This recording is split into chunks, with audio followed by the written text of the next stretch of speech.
health care. Let's bring in Wisconsin Congressman Sean Duffy. Nice to see you as always, sir.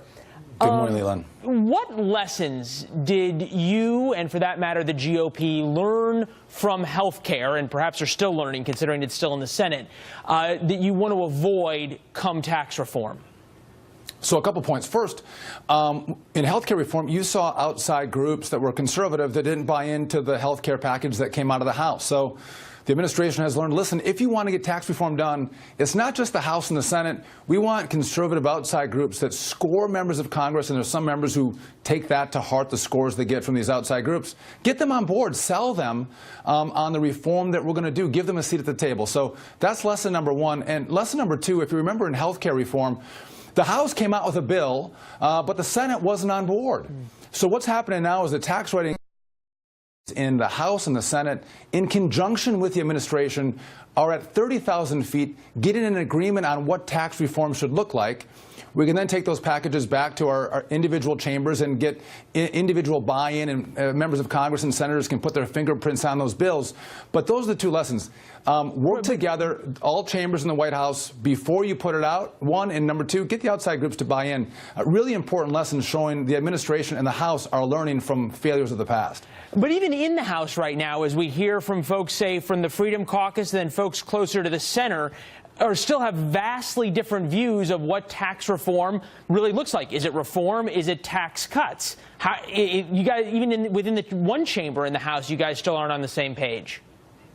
Well, listen, I don't think that's actually fair, Leland. What you see is Kevin Brady, the chair of the Ways and Means Committee, the Tax Rating Committee in the House, he's had meetings with a number of different members in the House.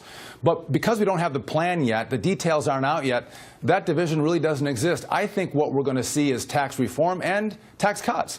Those two things can easily go together. Now, we see conservatives who say, well, we want some spending cuts to go along with the tax reform.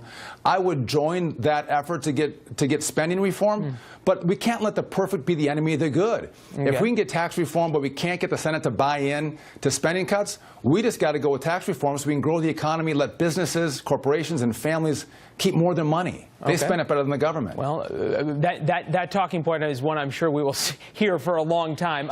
New York Times editorial. It's the truth. Tax cuts, I'm not disputing whether it's true or not, tax cuts for the rich by another name. So it is clear where the battle lines are being drawn, especially by Democrats, that anytime Republicans want to cut taxes, they say, hey, it's tax cuts on the rich, the rich, the rich, the rich, the rich. Where do Republicans define the rich, specifically you? What income level is the line for you when it comes to these tax cuts?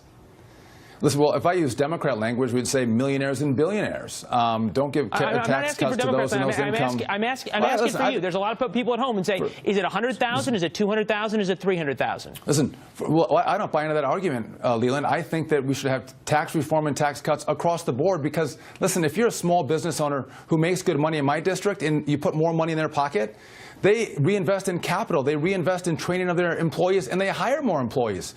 So I think this ricochets through the economy in a really positive way. So I think we should do it across the board. But we're dealing with a limited amount of revenue. So if someone's going to get cut in the sense of they're not going to get reform, they're not going to get a reduction in the rates, the wealthy will be the ones that don't get the reduction. We're going to look out for the middle class first, and we'll look out for corporations as well. All right. Well, I was going to ask for a number on an income where you define wealthy. We'll do that at the next time. Thanks, Congressman. We appreciate it.